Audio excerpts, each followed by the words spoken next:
Today I am here with a very odd little Hammond organ. Now you might look at it and you probably are thinking, this hardly even looks like a Hammond organ. If you look at it though, you can see some resemblances to, say, a Hammond B3.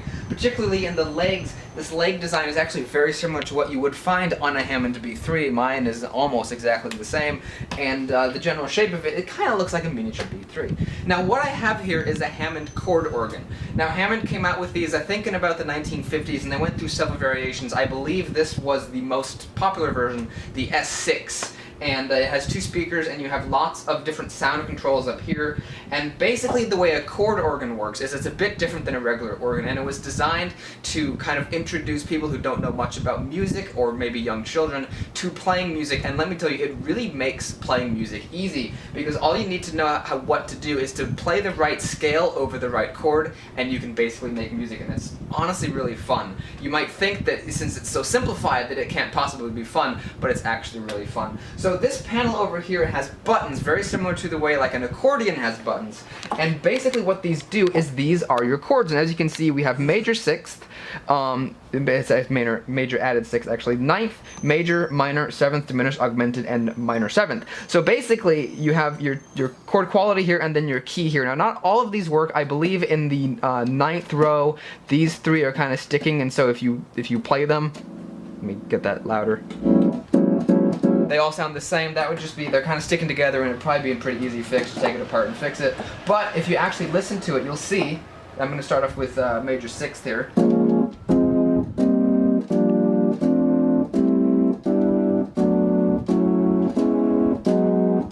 The differences are kind of subtle in some of them, but they are all different chords, and it's pretty cool. So you've got all 12 keys here, so you can literally play music in any key with any type of chord, and it's really cool.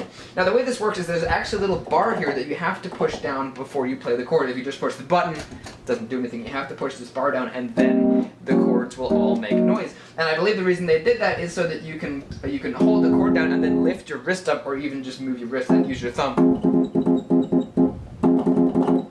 to do rhythms easier than actually pushing the button. To me, there's not really a huge difference between actually pushing the button up and down, but it does make more noise, and it's a little more, has a bit of a heavier feel than hitting the bar, so it's kind of cool.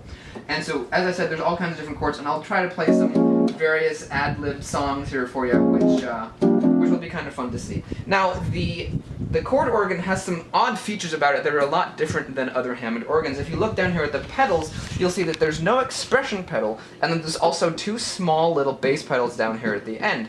And this is actually the fewest amount of bass pedals I've ever seen in an organ. And what these do is actually, when you're playing a chord, this is the root, I believe, and this one is your fifth, or it's vice versa. So basically you can play a chord, and then you can have the root in the fifth. Yeah, it sounds like that's the root, and then this is the fifth. It's probably like down. It's below the fifth. I mean the root. So you can just be playing. You can basically do a two-note walking bass line, which is pretty good. It would have been neat if they had had more, but that would have been more complicated. And as I said, this instrument was designed to be simplified for a beginning musician or a younger musician, so that's why they only have two foot pedals down here. And of course, the notes will change for each chord. So if you're playing E flat or B flat or F, the root will change, and obviously the fifth will as well. Now you probably didn't see me move this little lever back and forth, and what that is your expression pedal. Now I kind of wish they'd done a normal expression pedal, because this is kind of weird. And but basically it's your expression lever, and so you open it up like this, and it makes it loud, and then you diminish it. That's your volume pedal, and it's kind of odd, and it takes a bit of getting used to, but it does work, and it does exactly what you think it does. So now let's give you a bit of a sound demonstration of this organ. Now it has a very gritty sound. I don't know if it's supposed to sound like that, or if maybe it's a little bit worse for wear, but either way, it has a really cool sound to it, and it doesn't sound like a Hammond B3, but it has its own unique sound. Now these switches up here are actually for different sounds, and I'm not sure if all of them are working, because I'm not hearing a huge difference. Over here it says use at least one of these solo timbres, and so if you hit first and second voice, you can hear a difference. Then, I mean, it's really subtle. Can you even hear a difference? I thought it was earlier, but it's really subtle if there are differences. The might not be working, or I might have to be doing something different or turn off the organ sound or the solo sound, but it makes noise, which is fun. This switch over here definitely does work. This is a volume, kind of a volume boost, kind of like you have on the B3. So you've got volume loud, which is it's on now, and then soft, so it cuts the volume down so you can practice a lot quieter, or play a lot quieter. There's a volume boost, which I have it on loud because it sounds cool loud. Anyway, these switches are supposed to do something. If they're doing anything, it's very subtle. They might need the connections to be resoldered behind the organ. But let's play a little bit on the organ. It has a really cool sound, and it's a lot of fun to play. Now, I don't see these very often. This is the first one I've ever seen in person, and you can see pictures of them online as well. And but it's the first one I've ever seen in person, and it's a lot of fun to play. So if you ever get the chance to play one of these, I highly advise it because it's a lot of fun. So this is the inside of the Hammond Chord Organ. As you can see, it's a bit simpler than the inside of a Hammond B3 or something along those lines, but you can see that it does indeed have tubes, all of these things sticking out from, I guess you could think of it as being the wall. It looks like it's some kind of a circuit board of some sort. Those are tubes all sticking out of the wall, and then these might be some kind of a capacitor or some kind of electronic component right there, and they do stuff. And then down below you can see the speakers, and this is the 2-speaker model, so this would most likely be an S6, and then you can also see a tube down there. It's a little bit dusty, but you can see the tube down there, and it's glowing orange inside, and so this does indeed have tubes. That is a transformer of some sort, and then there's more of those, I'm going to call them capacitors, correct me if I'm wrong, more of those electrical components. And then if we look up in the top again, down there, you can see more things, and there's also a label. Let's check out what that says. It says, big steps, small steps, see tuning instructions. So that must be for tuning of some sort. Now this organ does not have tone wheels like a B3 and the C3 and other organs of that. This does not have tone wheels.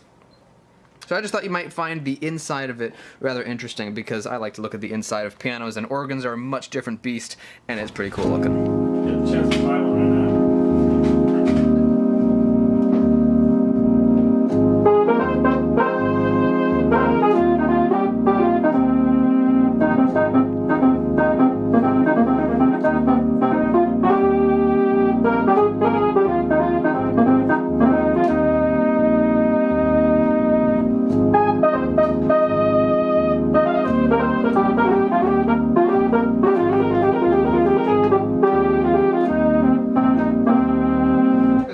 Demonstration in the keys of A flat, E flat, and then let's also just test out a different chord. Let's do A minor, G minor. I like minor keys.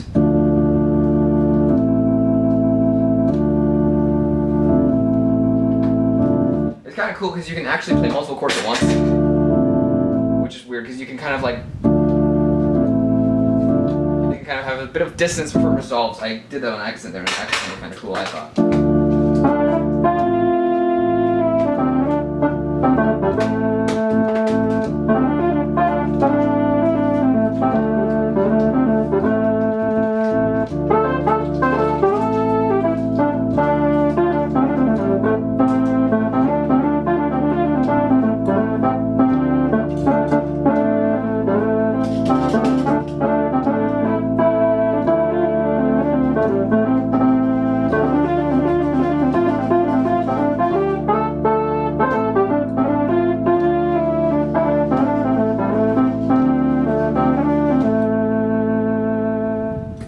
So now you've gotten a quick demonstration of what the Hammond Chord Organ sounds like. Like I said, it's a lot of fun to play. It really is. You can get different sounds out of it, and I'm sure if these were actually generating different sounds, you could really get a lot of different tone variations out of it. You can get all the different, almost all the different types of chords you could really wish for. You can even combine them, as I showed you before, which that actually sounds pretty nice. That's D major and A major being combined into one, which I guess should just be like an A7 kind of thing. Yeah, kind of be like an A major 7 with a fourth in there as well. So it's a really cool organ, and what's kind of cool is this is actually for sale, and I will put the links down in the description so you can go check this organ out online on the Craigslist review, not the review, but the ad. And if you're interested in purchasing it, you can do so through that link. It's a pretty cool organ, and I just thought I might make a cool video, and hopefully you've enjoyed it.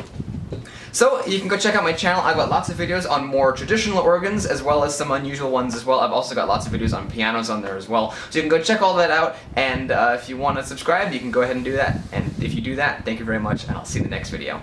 Goodbye.